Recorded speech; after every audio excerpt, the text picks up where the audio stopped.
Ron, you got the biggest development. You wrote about it over at ontapsportsnet.com. Full details over there. Go and check it out. Once again, click the Blackhawks tab. But Ron, what happened today at practice that was so big? Yeah, I think a thing that we have kicked around here on the show probably more than once, I would say, so far this season, and really something that's been kicked around by a number of other people, including friend of the program, Mr. Charlie Remiliotis, about moving Lukas Reichel back to the wing, and that happened today in practice. He was on the second line left wing. He was skating alongside Mr. Andreas Athanasiou, who was at center, and then Taylor Radish was the right winger on that line. They got to give him a different look. He's pointless in 9 games so far this year. And I think no point in Reichel. No point in Reichel. No point in Reichel. No point in Reichel. No Reichel in warmups. No, nonetheless, I think really this is just a move to try and get him back on track and to try to get some type of offensive touch going for him. Give him a different look, maybe.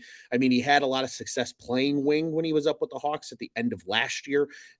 Played a grand total of 23 games with the Blackhawks, but really it was that 12 points in 18 game stretch down toward the end there that really put him on the map, I think, coming into this year for a lot of Blackhawks fans. So I think they're just trying to get Reichel back to his scoring ways. And, but ironically, after, hearing from Reichel himself, it doesn't sound like he's too happy with the move, Johnny. Right. I've got a few just follow-ups here. Richardson even said, doesn't sound like it's completely permanent. He says we might even move him back. He gave a nice explanation, thanks to Joe Brand, WGN pre and post show host, for sharing that clip out of Luke Richardson today.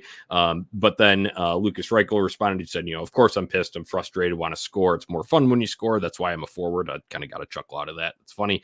But I try to stay positive and keep working, that kind of cliche hockey answer there. But he added that he wants to play center and he's starting to feel more comfortable there. I like that they're not completely closing the door on it, but I do also like the fact that they're trying to just jumpstart him, because you know what?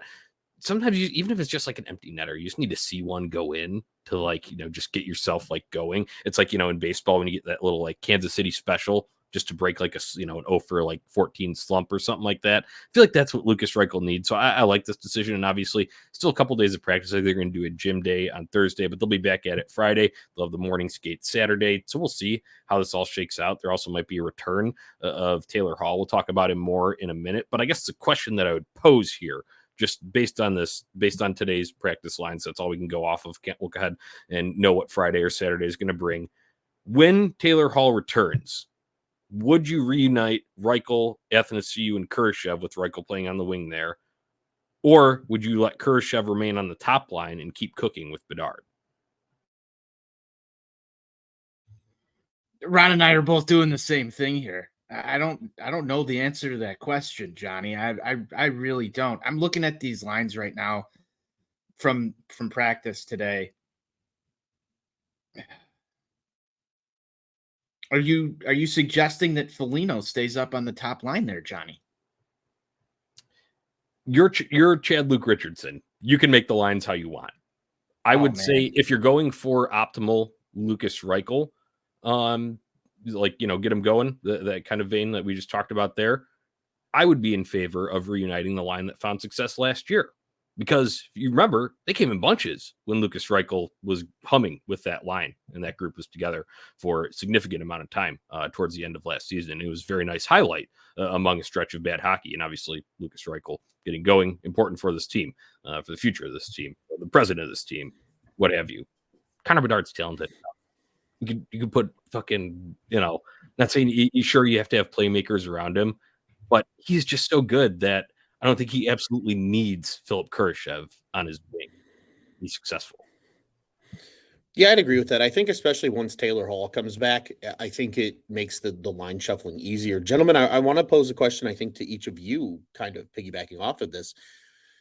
Do you think because of the chemistry that number 23 and number 89 had with Reichel last season, that maybe that's what helps get Reichel jump-started back at center, is being flanked by Kurashev and Athanasiou rather than he flanking one of the two of them at center?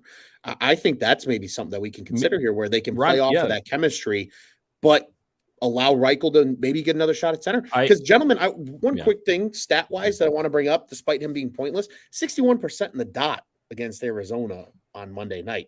Lukas Reichel's been pretty good in the faceoff dot for a guy that's super young. And take his comments, for what they are too, because he said that he's starting to feel more comfortable there. And there you go, Ron. That's a stat that backs it up right there. I would start with AA in the middle because AA had himself some decent shifts there when they did kind of shuffle up the middle. And that's, Luke Richardson's analysis of it too. So if he believes that's the case there, I'd say just to get the jump start. It's like, sometimes you got to spray the WD-40 on a little bit to get the gears churning. Maybe that's just what it needs. And then sure, you can shuffle it within game. AA can center sometimes, Reichel can center other times. Then when you finally have that confidence going, you can start the Lukas Reichel at the full-time center position again. And guess what? If it starts to stagnate again, you have options then that worked the last time to get him going. That's my take. I would agree with you there. And that's sort of where my train of thought was, Johnny, is sort of rotate him through a little bit, even in-game situation, because I don't want them to abandon the possibility. And Ron, I think we had a lot of dialogue on this in an episode that you and I did together earlier this year on how long he's going to wind up sticking at center. I think you asked me if I would move him back to the wing. Obviously, the offensive production has been a problem so far this season. I like Johnny's idea. Jumpstart it, but don't completely close the door on this. I still want him to take that leap. I think really do. Both of them, in terms of Richardson and Reichel, were smart with their comments today, and they basically left the door open for all possibilities here.